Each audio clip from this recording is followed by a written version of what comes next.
Hey, so I'm making this video because it's been 6 months today since my apartment caught fire and I lost most of my possessions and had to relocate, which is a big event in my life, something that I was able to overcome thanks to family and friends, and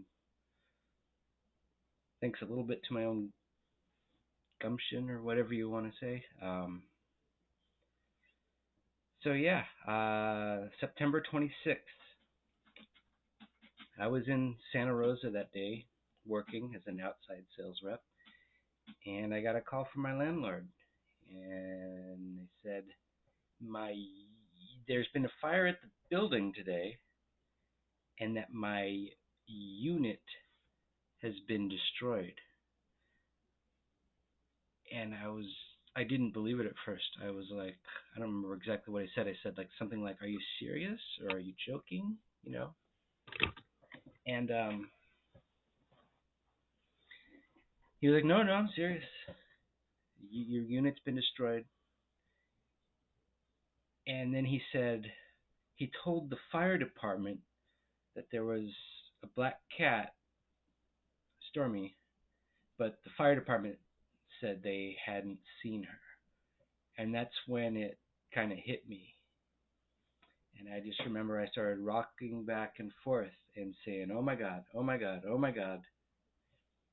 And my landlord said, kind of as an afterthought, "I'm sorry."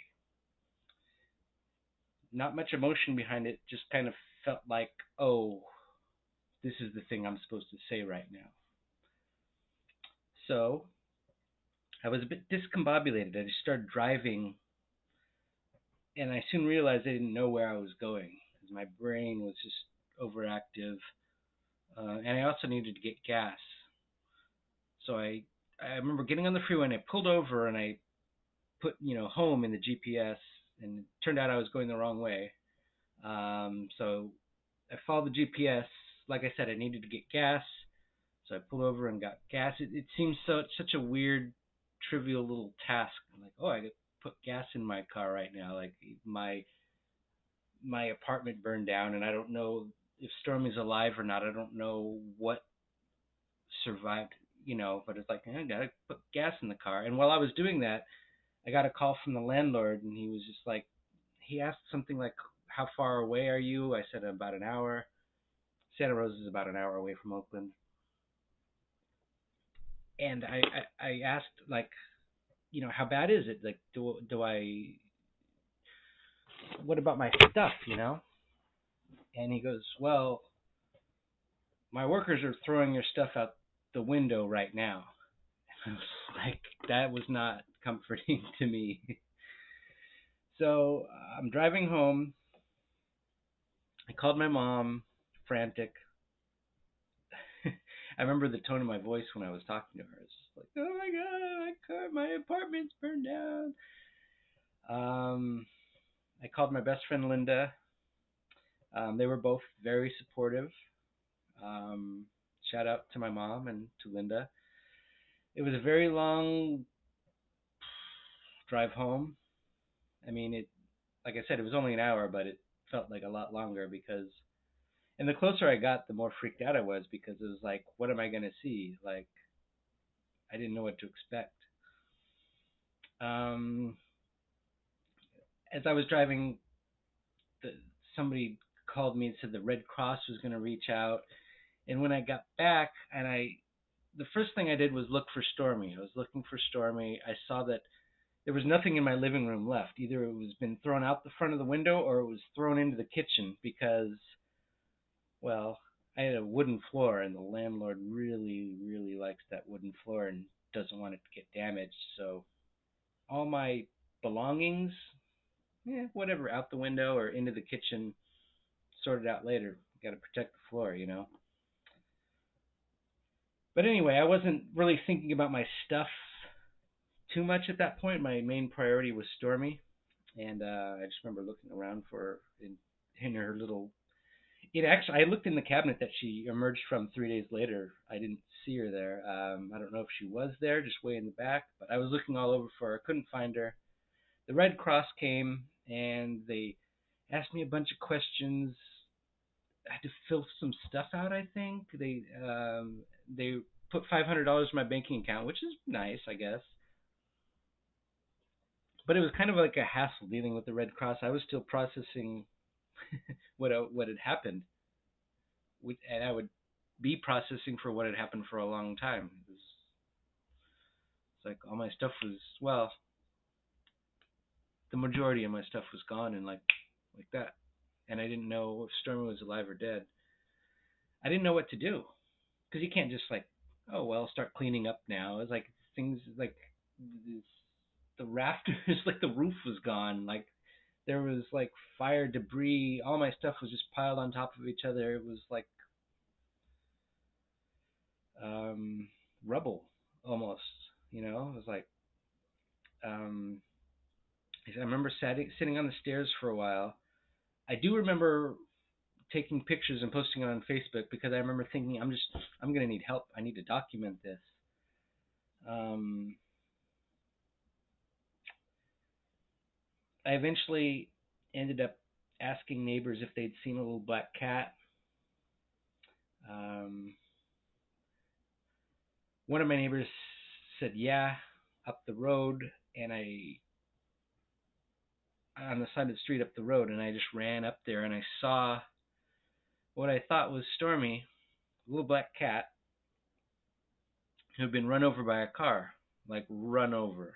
A lot of people, I've heard people say, like, how could you not know that if it was your cat or not? Well, if you see a black cat that was run over and its eyes were bulging out, and its tongue was lolling, its body was like kind of flat. Um, I just ran up to her and I just fell onto my knees, and I remember thinking maybe it's not her, and I rolled her on, I moved her, and because Stormy has a little white patch on her belly, and I was looking for that, and this cat had a white patch in the same spot, but not as big, and I was like, and it just didn't feel like Stormy, and I was like, I don't think this is Stormy, and my neighbors had come up behind me at that point, and they were kind of like, bro, that's your cat. I was like, I don't know, because like I said, the white spot on her belly wasn't as big, but it was a pretty gruesome scene, and there was white fur like stuck to the pavement, and I was like, yeah, that's probably that must be the rest of the fur there. And I asked my neighbors, and they're like, yeah, that must be it. I was like, I actually took my phone out and gave them my phone with a picture of Stormy. They looked at me like, yeah, that's it. And I was like, I just thought because my apartment had just burned down, and my brain was fried. I was thinking it must be Stormy. I must just be in denial. Of course it's Stormy. My apartment burned down. This is like half a block away. She escaped and got hit by a car. It makes sense. So I got a piece of cardboard, or my neighbor handed me a piece of cardboard, something like that, and I put what I thought was Stormy onto the cardboard. And my neighbor had uh, one part of it, and I had the other, and we were carrying her back. And then I just thought, no, I need to do this myself. So I took the whole cardboard from him, and I was carrying Stormy, what I thought was Stormy. I got back to the apartment, put her outside, went inside, got a towel, one that I had used for showering because, even though I thought she was dead, I thought, she still likes things that smell like me. So I got the towel, and I got one of her favorite toys, and I came downstairs, and I put on some gloves, and I put Stormy in the towel with one of her favorite toys, Mr. Strawberry, and I put that in a plastic bag, and then I asked one of the guys that was going through the rubble that had been thrown out in front of the apartment. He had a shovel, and I said, "Can I have that shovel?" And he gave it to me, and I buried that cat in the Oakland Hills. And I remember feeling so bad because I thought it was Stormy, and I thought that I didn't bury her deep enough, and that some carnivorous creatures were gonna come eat her, which that might have happened to the cat. I don't know. But I mean, that cat was lying on the side of the road, and at least it got a proper burial. Um, that night I stayed at my friends Tess and Lori's house. I was very lucky to have their support. Um,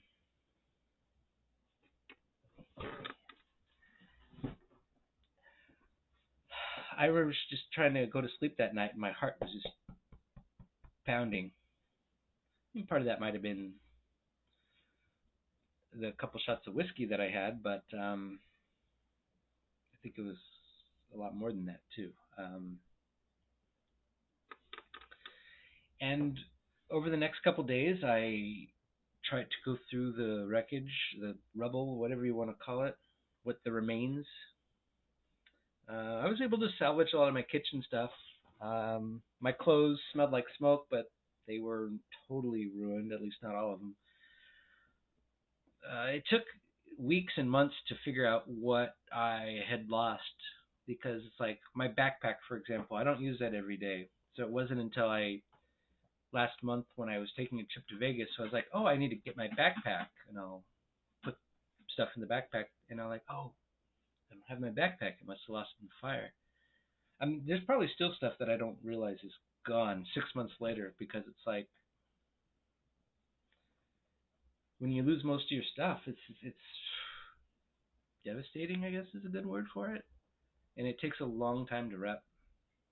It took a long time to wrap my head around it. I'm still wrapping my head around it. Luckily for me, I've been in therapy, which has really helped me a lot in other areas of my life, and I think it helped me actually handle this situation a lot better than I would have been able to. But while I was staying at my friend's house, my catalytic converter got stolen just a couple days after the fire, and that I think that was actually my lowest point because it's like I have to deal with this mundane police report, car insurance, fixing the car BS when my life is literally in shatters. I remember just being on the phone with this automated insurance thing, like just like no, just like getting emotional talking to this like robot thing. Um, that this 2 days after the fire was probably the lowest point. And then the 3 days after the fire, I was starting to move through the stuff, trying to salvage what I could, and all of a sudden, Stormy just walks out of the cupboard and goes meow, meow. It was a different kind of meow than I've ever heard her made. She was clearly traumatized. I just remember, honestly, you'd think when I thought she had died, it was just numb, shock, I guess. You'd think you'd just be overwhelmed with grief. I wasn't. I was numb. And you'd think that when she came back into my life out of the cupboard that I would be overjoyed. I wasn't. It was again just like a shocking moment. It was like you're supposed to be dead. I'd already started grieving her death, and then it was almost like an inconvenience.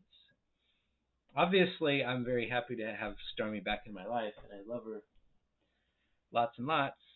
But at that moment, it was just kind of like this isn't going according to plan. I wasn't expecting this. It was almost like an inconvenience. It was like I have to I have to wrap my head around this now. Like what? I just told the whole world she was dead, and I was grieving her, and people were there for me, and all this stuff. I just picked her up, and she'd walked on the floor, and which was full of like um, everything that happens in a fire, like what is it called, the insides of the walls, and like just dust and so I'm like wiping her paws off and cradling her and hugging her, and at first I tried to get her to eat and drink, and she wouldn't, and I was like, what do I do? What do I do? And my first instinct was to go back to my friend's house because it was like a mile away. They lived like a mile away or so. And I just went back there, and they weren't expecting me, and like there was no reason for me to be there. So eventually, I ended up taking Stormy to the animal hospital, and it's funny because I was at the gate like banging on the thing, let me in. It wasn't actually even that urgent. She was actually okay. She just needed fluids, I think, and to eat. But I was frantic, and I was just acting like we needed to save her life, and they were preparing a triage because I had mentioned fire, even though she wasn't like burned or anything. She'd spent 3 days in a cupboard, so yeah, she needed fluids and stuff like that. So spent the whole day there, um, and spent the next several days at my friend Kat's house. Shout out to Kat for and her family for letting me stay there. So many friends came through for me during this whole experience. I'll be forever grateful. It's like sometimes I've always wondered, like, if I ever something ever happened, would people be there for me? It's kind of like a morbid curiosity, almost like who's going to come to my funeral? You know, you're curious, but do you really want to know? And I was pleasantly surprised and very humbled, very, very humbled by all the people that came out to help me literally get my life back on track. Because, I mean, a lot of people out there, your apartment burns down, you're fucked. If you don't have a strong community around you, family, friends, if you don't have your mind in a certain state, I mean, it could break you. You could I could have ended up on the street if I didn't have certain things going for me. Luckily, I'm very, very thankful and privileged and everything to be able to survive my apartment breaking down and me losing all my furniture and most of my stuff, including a hard drive that I had, which had lots and lots and lots of data on it. Like not even gigabytes, like terabytes of data gone. But I survived, and I want to offer my deepest, deepest thanks to everybody that have supported me over the last 6 months. Looks like I'm going to be okay, at least for now. So yeah, it's just hard to believe it's been 6 months. I'm in Emeryville now. Not sure how long I could afford to live here because this is out of my price range, but I have time to figure that out. So yeah, thanks again to everyone. I might make more of these videos. I might not. Depends on how people receive them. But thanks again.